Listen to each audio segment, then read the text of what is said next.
agora, acho que vocês vão ficar pensando junto com a gente, porque essa é uma pauta muito legal. Quem está com a gente hoje é ele, o nutrólogo Renan Botelho. Bem-vindo. Obrigado, Prazer Carol. te conhecer pessoalmente, que é o sucesso nas redes sociais, gente. O doutor que tem aí um trabalho muito legal, voltado realmente para o emagrecimento, pensando nas mulheres, né? Em partes bem importantes e específicas das mulheres, que nós somos diferentes, né, doutor? Todas as mulheres têm as suas individualidades e é dentro dessa individualidade que a gente vai conversar sobre esses sintomas, porque vocês acham que sintomas como esses aqui são comuns e fazem parte do seu dia a dia, mas na verdade escondem alguns problemas bem sérios, Carol. Pois é, e diminui qualidade de vida, em alguns casos tem um aumento, ganho de peso, um estresse. A gente vai solucionar tudo isso. Vai mandando perguntinha pra gente no @VocêBonitaTV. Vamos começar com a primeira caixinha, doutor? Vamos. Temos esta caixinha aqui que diz: manchas escurecidas nas dobras do corpo. Aí a gente pode pensar, não, mas deve ser normal. Só que o doutor contou e vai nos explicar que pode ter uma relação com uma resistência insulínica. É incrível a gente começar por esse tema, sabe por quê? Porque a gente acabou de ver aquela influencer tampando as manchinhas com a maquiagem. Então, às vezes, vocês, mulheres, acham que essas manchinhas fazem parte da sua pele, são manchinhas de sol, mas muito cuidado. Porque, com certeza, você de casa já julgou alguém que tem essas manchinhas no pescoço. Quando você estava aí, por exemplo, no ônibus, no metrô, você tem alguém na família que tem o pescoço mais escurecidozinho, você acha que a pessoa está com o quê? Com cascão, mas não é cascão, gente. Você julgou essa pessoa errado. Porque tem um problema hormonal que é a resistência à insulina. E ela pode manchar. Exatamente, mas o que é insulina? A gente precisa entender o que é insulina. Explica, doutor, o quadro. Insulina é um hormônio que sobe, Carol, quando a gente come carboidrato, quando você come açúcar, massa, pão, biscoito, bolacha. Todo carboidrato que você come aumenta a insulina e insulina, quando sobe muito, estimula a gordura corporal. Só que o que é o problema dessa resistência insulínica? Ela é a primeira etapa para um dia você se tornar diabética. Então, primeiro você cria resistência insulínica, depois você fica diabética, pré-diabética, desculpa, e depois diabética. Só que as pessoas não olham para essas manchas. Então, você que tem virilha escurecida, axila escurecida, debaixo das mamas aquelas manchinhas escuras, pescoço com aquelas manchinhas que parecem uma sujeirinha, um cascãozinho. E sabe aquelas pintinhas altinhas que parecem berruguinhas no pescoço, no rosto? Isso é resistência insulínica. Se você não cuidar, vai ficar diabético um dia. E isso engorda muito quando começa a subir. E doutor, aqui a gente está falando uma manifestação, mas o quadro também traz outras questões, né? Associadas que as pessoas também podem sentir, até para a gente linkar as coisas. Então vai ter um cansaço, né? Vai ter aquela sensação que não tem energia se não comer o carboidrato, tudo isso acompanha? Exatamente, tudo isso acontece, Carol. O principal sintoma quando você tem resistência insulínica, você começa a ter mais vontade de carboidrato. Você tem mais vontade de doce, você tem mais vontade de massa e você não consegue ficar muito tempo sem comer. Sabe aquelas pessoas, Carol, que falam assim, eu não consigo fazer jejum intermitente, eu não consigo ficar... Eu passo mal. Me dá tremedeira. Isso é sintoma de hipoglicemia. Por que isso acontece? Porque quando insulina sobe muito, o que ela faz? Abaixa sua glicose, abaixa seu açúcar do sangue muito rápido. E se abaixa muito rápido, o seu cérebro vai pedir o quê? Opa, glicose caindo, então vamos pedir mais carboidrato, vamos pedir mais massa. E aí você acaba engordando. Come mais, sobe insulina e afeta todo o metabolismo. Mandem perguntinhas no @VocêBonitaTV, a gente vai passando então para as outras caixinhas, mas, né, doutor volta, já gostamos, né, Glaucia? Adoro essa explicação. Hoje, vai contar tudo pra gente, todas as novidades aqui, para ajudar as meninas a já partir para as férias com mais conhecimento. Urinar à noite, aí você fala, Carol, mas também é muito chato, tomei muita água de dormir. Normal, né, urinar bastante à noite, só que de repente, deixa eu botar aqui, meninos. O fígado pode estar sobrecarregado. Essa eu não tinha a menor ideia, doutor. Não fazia ideia, né, Carol? Não fazia ideia. E a maioria das pessoas não fazem ideia deste problema aqui.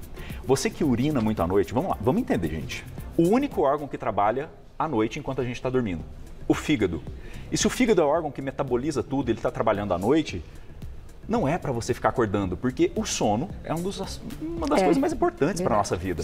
Durante o ciclo do sono que a gente regula vários hormônios, que a gente descansa, regula o hormônio do estresse, que a gente limpa o cérebro, que a gente desincha, que todo o metabolismo regula. E aí o que acontece? Se o seu fígado está muito sobrecarregado, sabe o que acontece? Começa a dar picos de um hormônio que se chama cortisol, que é o hormônio do estresse. Agora imagina, você está dormindo e dá picozinhos de cortisol, que é o hormônio do estresse. Você desperta. E aí, a hora que você desperta, você tem essa sensação da bexiga cheia, porque o cortisol tem relação, esses picos vai ter relação com o rim, que é quem vai filtrar a água. Entendi. Então, se você acorda muito à noite para urinar, o seu fígado está sobrecarregado. Você fala, Renan, mas eu faço exame de fígado e meu exame está tudo ok. Mas nunca se esqueçam, dentro da medicina, toda doença, ela começa primeiro no campo energético. Por exemplo, quando... Você tem filho, Carol? Eu tenho. Tem. Quando seu filho vai adoecer, ele primeiro começa a ficar cansadinho, ele começa a não ter energia para brincar. Come menos. Aí ele passa uma noite que ele não dorme bem, e aí no outro dia ele começa sintomas gripais, ele começa com uma garganta que está doendo. Então toda doença ela vai aparecer depois de afetar a energia. Então não é porque seu exame está considerado normal que você pode ficar tranquila quanto a seu fígado, porque tem coisa lá dentro que está acontecendo que ainda não dá para ver nos exames. Então tem que tomar muito cuidado com isso. E isso é quando é frequente, né? A gente está falando de frequência. Por exemplo, uma noite ou outra que você vai urinar durante o sono e não for frequente, tá tudo bem. Aí pode ser sim, muito chazinho e muita água. Você falou tudo, Tem Carol. que olhar o que era a frequência. Né? Principalmente nessas épocas de festas. Você vai tomar uma bebidinha no Natal, você falou do vinho ali agora. Vai tomar um vinhozinho no Réveillon, né?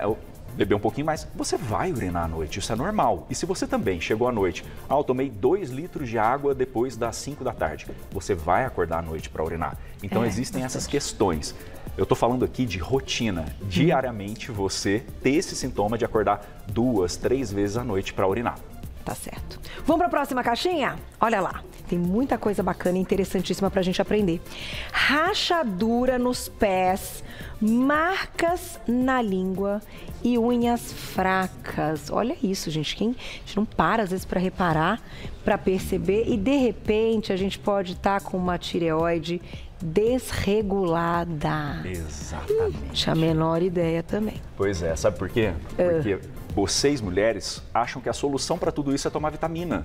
Aí vocês vão na farmácia, compram a primeira vitamina que existe para cabelo, para pele, para unha, vai fazer procedimento estético, mas esquece que existe um fator causal para esses problemas. Então vamos lá, além desses sintomas, você que está com rachadura no pé, você que está com marquinhas na língua quando você acorda, você vai ter que fazer o teste amanhã em casa. A hora que você acordar, você vai lá no espelho e olha se está com essas marquinhas. E se a unha é muito fraca, e também o cabelo caindo, pode ser que sua tireoide não tá legal. Porque a tireoide, Carol, ela controla tudo isso. E eu quero fazer uma pergunta para vocês. Você sente preguiçosa, desanimada, mãos e pés gelados, uma fadiga constante, ganha peso com facilidade, pele mais seca? Associado a tudo isso, eu te falo, a sua tireoide não tá 100%. E aí vem aquela outra questão, Carol. Falo, doutor Renan, mas eu fui no médico e ele falou que o meu exame tá perfeito, que meu exame de TSH tá perfeito. Mas existe uma coisa que é o hipotireoidismo subclínico. Por exemplo, muitos profissionais só vão tratar a tireoide quando o TSH, que é o exame de tireoide, passa de 5, 6. E que sai ali no exame laboratorial, não só na clínica. Exatamente. Que é o que você está dizendo, não só né? na clínica. Só que o que acontece? Se o seu TSH, eu quero que você de casa faça um exercício. Você vai pegar o seu último exame de tireoide e vai olhar o seu resultado de TSH. Se o seu TSH deu acima de 2,3 e você tem esses sintomas, você provavelmente tem esse hipotireoidismo subclínico, ou seja, sua tireoide está um pouquinho preguiçosa. E com vitaminas a gente consegue regular isso. Não necessariamente você vai precisar de hormônios, a gente consegue regular e aí tudo melhora. Recupera energia, disposição, vitalidade, melhora a pele, cabelo, unha, tudo. Tá certo. É quando vocês dizem, eu aprendo muito, né, com vocês, com a especialidade médica, que a clínica é soberana. Então, isto é examinar, conhecer o perfil do paciente, entender quais são as queixas e mesmo que não esteja ali no resultado final laboratorial, você pode dizer e afirmar, está acontecendo alguma coisa aqui. Exatamente. Né, você falou uma frase que um professor meu, ele tinha 78 anos de medicina. E ele era um professor de semiologia, onde ensina pra gente a analisar os sintomas clínicos. Ele falava exatamente essa frase, a clínica é soberana. É uma frase que eu uso direto nas minhas lives, nos meus conteúdos todos.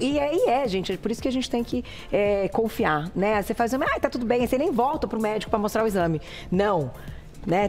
Tem sintoma, tem queixa, tem que procurar ajuda. Vamos para a próxima caixinha, já tem perguntinhas do público no @vocêbonita.tv.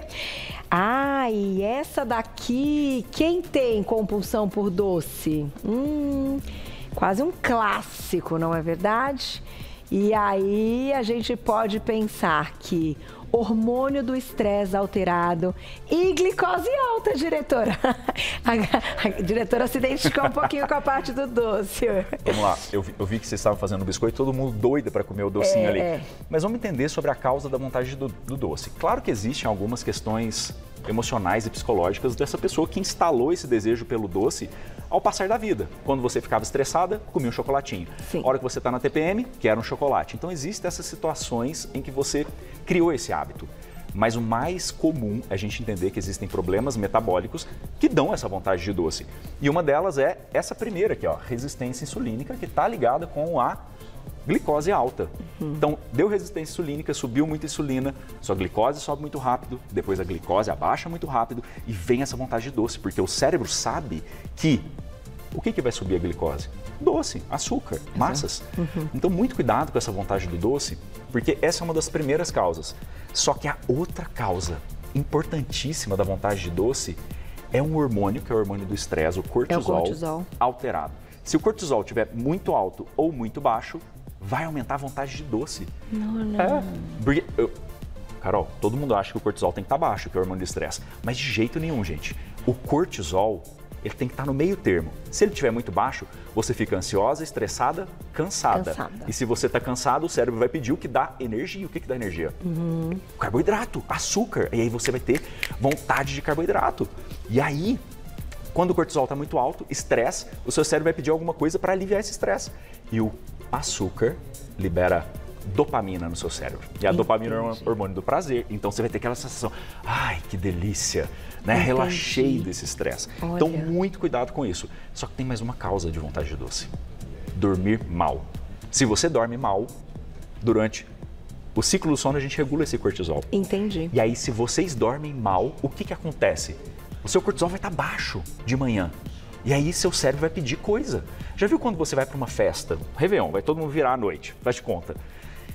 Virou à noite, dormiu pouco, no outro dia você está com muita vontade de comer. Porque tem mais fome de manhã. Tem mais fome, porque o cortisol está baixo. Isso acontece com vontade de doce. Doutor, deixa eu te perguntar da questão do cortisol. A gente pode colocar ali um número estabelecido ideal ou isso acaba sendo também individual? Pensando na idade, pensando no estilo de vida, modifica?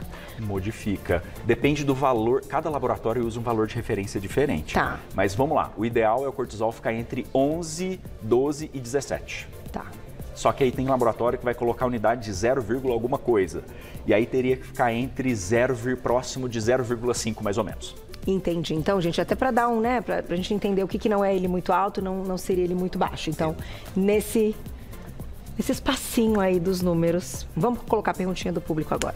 São as curiosidades que a gente aproveita para perguntar ao vivo, né? Olha lá quem escreveu pra gente. Sônia, obrigada, um beijo. O que fazer, então, para baixar a insulina? Vamos lá, doutor, vamos à aula. Incrível.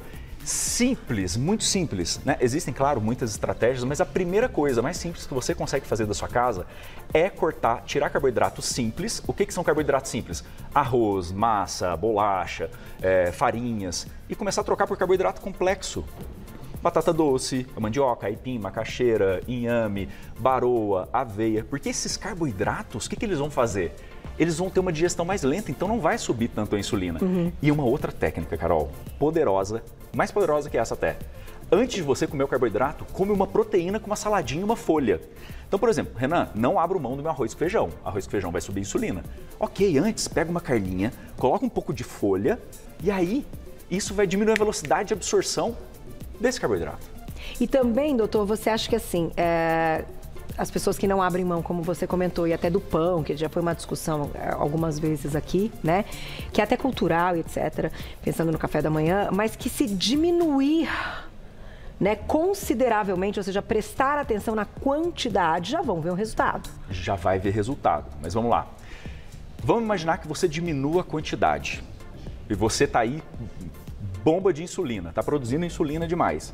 Não adianta comer só um pãozinho com margarina ou manteiga de manhã. você tem que comer esse pãozinho com uma proteína. Pode comer o pãozinho com ovo. Tá. Tá? Então, sempre que tiver um carboidrato, associe a proteína, que isso vai diminuir esse pico de insulina. Vamos para mais perguntinha, olha lá, na tela. Bombando, hein, nas redes sociais. Olha lá. Vivi, obrigada, um beijo. Qual o horário ideal para parar de tomar água antes de dormir? Boa. Quem urina muito à noite, sabe o que acontece? Evitar tomar muita água depois das 17 horas. Mas eu vou ser bem sincero com você. Se você, claro, não é normal uma pessoa depois das 5, 6 horas beber 2, 3 litros de água de uma vez. Então bebe o quanto de água necessário para matar sua sede, mas tenta beber 2,5 litros antes das 17 horas no seu dia. Mas se mesmo fazendo isso, você continuar urinando à noite, você tem que dar uma olhadinha no seu fígado ou fazer um detox hepático. Tá certo.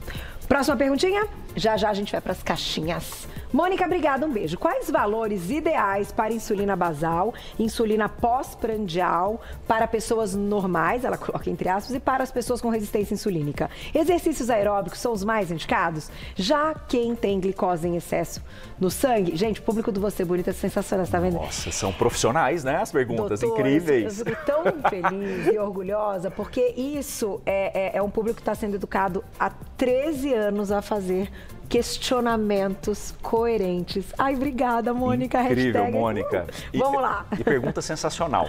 Olha só, quando a gente pega valores ideais, uma insulina perfeita deveria ser abaixo de 5 em jejum. Uma insulina ótima, abaixo de 8 em jejum. Independente se você... mas eu tenho resistência insulínica. Não interessa, se você tem resistência insulínica é um problema curável. Resistência insulínica é um problema curável. Então, a gente precisa chegar nesse valor de insulina em jejum abaixo de 8. Vamos entender. O que faz subir insulina? Comer carboidrato, massa, pão, arroz. Se você está ali 12 horas de jejum para fazer um exame, por que a sua insulina vai estar alta? Você está 12 horas sem comer. Ela não tá. Se ela estiver um pouco acima disso, acima de 10, é porque tem alguma coisa errada. Então, perfeita abaixo de 8, ótima. Não, perfeita abaixo de 5, ótima abaixo de 8. Tá certo. Doutora, essa história que a gente pode fazer exame em outros horários, que não precisa necessariamente ser depois de 12 horas de jejum, a gente pode considerar que o resultado vai ser ali, né, o que deveria, transparente, enfim, se a gente comparar com um jejum aí de 12 horas, como você colocou até na questão da insulina, porque a gente já abordou esse assunto e já tem algum tempo que os laboratórios dizem que, não, de repente você vem à tarde, faz 4 horinhas de jejum. Como é que é isso, doutor? Eu acho estranho. Vamos lá. A gente tem que entender o que as evidências científicas, como as evidências científicas criaram esses valores de referência. Foi através de 8 ou 12 horas de jejum. Porque, olha, a glicose, pessoal, ela não foi criado estudo para 12 horas de jejum. Encaixaram ela em 12 horas de jejum. Mas os estudos que foram feitos de parâmetros de glicose foi depois de em torno de 10 horas de jejum. Tá. Mas aí vamos entender, por exemplo, o exame de cortisol. O cortisol, que é o hormônio de estresse, ao longo do dia, de manhã ele está mais alto e ao longo do dia ele vai caindo para você ter sono. Então, de manhã, quando eu vou dosar o cortisol, tem que ser de manhã. Eu não posso, vem aqui à tarde que vai dar um valor perfeito de cortisol. Não, então depende do exame. Agora você fala assim, Renan, eu vou fazer um exame de tireoide. Ok, se ali no meio da manhã, perto do almoço, não vai fazer muita diferença. Tá. Vou fazer um exame de fígado, também não tem problema. De vitaminas, não tem problema. Tá. Agora, outros nem tanto. E pensando na questão, então, da insulina e do cortisol, importante respeitar esse horário. Acordou, vai pro laboratório. Vamos abrir as penúltimas aqui, ó. Essa aqui, deixa eu chegar aqui na frente. Ixi, intestino preso ou solto. Aí você fala, normal, né? Comi alguma coisa, normal. Só que, de repente, descobrimos que podemos ter uma disbiose e uma alimentação ruim que está por trás deste quadro. Exatamente. Esse é um dos problemas mais comuns em todas as mulheres. Alteração do intestino. Porque se a mulher tem intestino perfeito, ela começa a utilizar um anticoncepcional, o intestino pode alterar.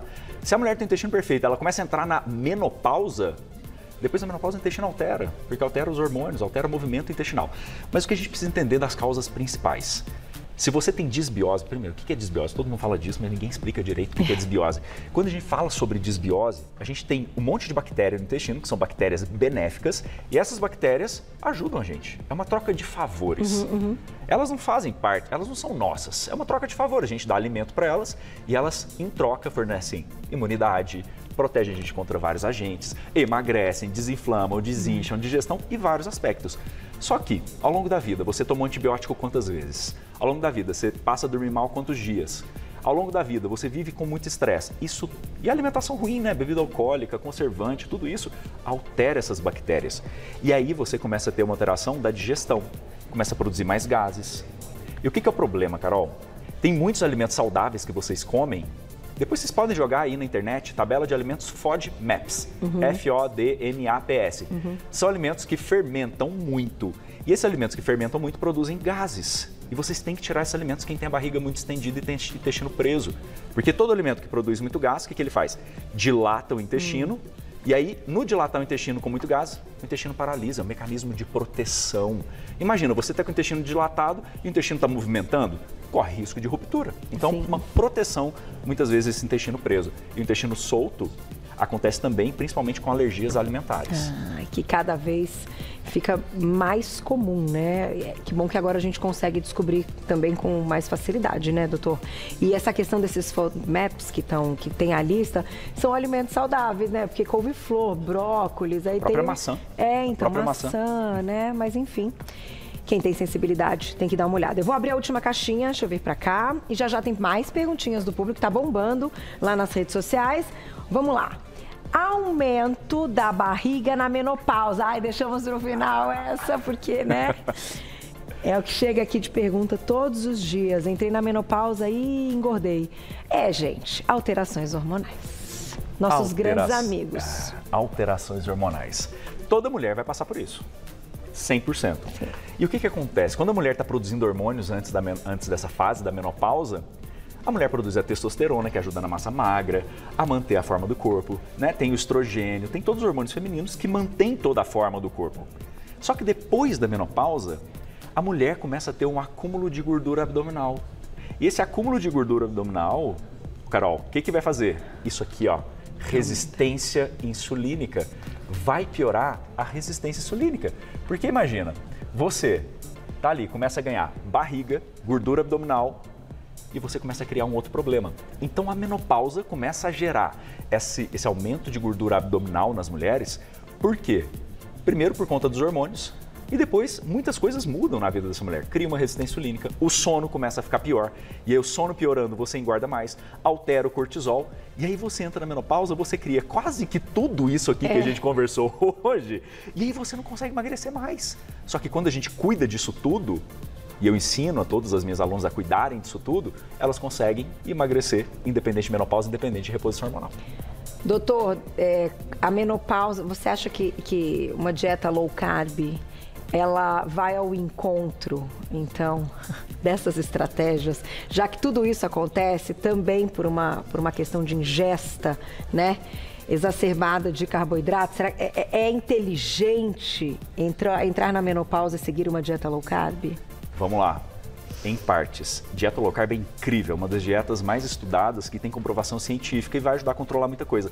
Só que toda dieta tem prazo de validade, porque o seu corpo adapta a dieta que você está fazendo. Então você tem que fazer trocas de dietas, eu chamo de ciclagens de dietas, onde você faz uma dieta, depois de um tempo você troca de dieta, depois você troca de dieta, para que seu corpo não acostume com aquela dieta. Entendi. Então tem tempos que precisa colocar mais carboidrato para estimular o metabolismo. A forma mais eficiente de estimular o seu metabolismo é fazer com que você coma mais. Porque da mesma forma que quando você come menos, o seu corpo derruba o metabolismo, quando você come mais, ele também sobe. Mas comer mais por um tempinho curto para estimular, depois volta para uma low carb.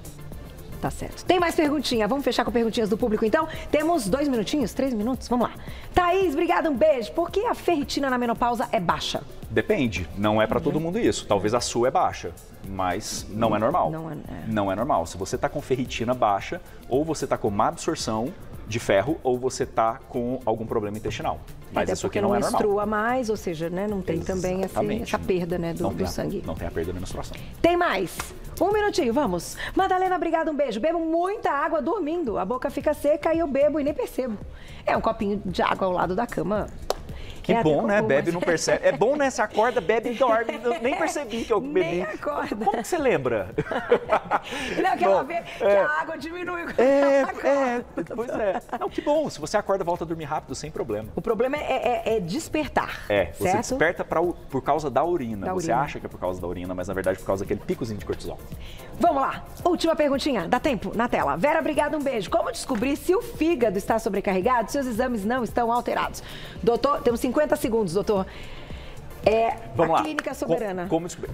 A clínica é soberana, mas você pode fazer um teste de retira tudo que é alimento processado, tudo que é alimento ruim, conservante, introduz um chazinho de espinheira santa durante umas 2 semanas, uns 15 dias, faz uma dieta bem tranquila e faz o teste para ver se você vai ficar bem. Você vai ver que você vai ficar muito bem, vai se sentir mais leve. E aproveita e vai seguir o doutor nas redes sociais, porque tudo isso que ele contou aqui, ele conta lá também com maestria. Vou deixar o contato, @Renan Botelho Oficial, tudo junto lá no Instagram, @Renan Botelho Oficial, para vocês seguirem. Adoramos a aula, adoramos te conhecer pessoalmente, parabéns pelo trabalho. Obrigado, Carol. E minha diretora já avisou que você já está convidado. Ótimo, então, você voltaremos. não vai embora, já está com data marcada para o mês que vem, certo, doutor? Combinados. Adoro.